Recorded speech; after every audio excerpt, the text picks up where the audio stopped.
Hardy plank. It's a cedar mill, 8 1/4.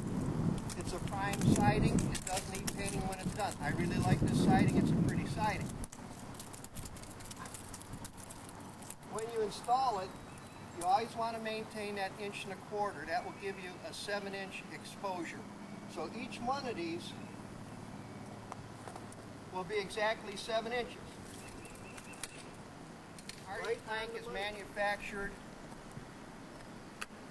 in, I think, 9 different sizes. You can go 5 1/4, 6 1/4, 7 1/4, up to 12 1/4. The quarter is to allow for the overlap.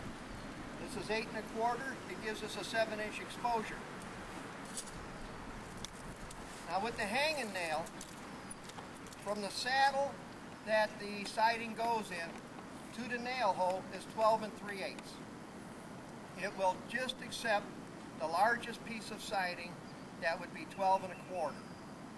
12 1/4 is a heavy siding. It's awkward to work with, but with the hanging nail, it's no different than if you'd be putting 6 1/4 or 5 1/4 up. A little heavier to handle, but once it's in the hanger, you have no problems. You let it go, secure it at your leisure. The hanging nail also has a magnet on it, on the swing gauge. So when it's in a closed position, it won't fall. So just a little added something so that if you are using pre-finished siding, you don't have to worry about it coming down till you put it down. When it is down, you have a 1/4 inch space between the swing gauge and the siding. There's no contact with the exposed surface. When you pull it out, it actually comes out at an angle. Why? Because the siding is sloped. It's overlapped and you've got a gap behind the siding. So I hope this helped explain to you a little bit about the hanging nail. As you noticed, I put it all up myself. I'm not tired. I didn't break anything. An amateur can do it. Home remodelers that want to do their own homes, all you need is the hanging nail.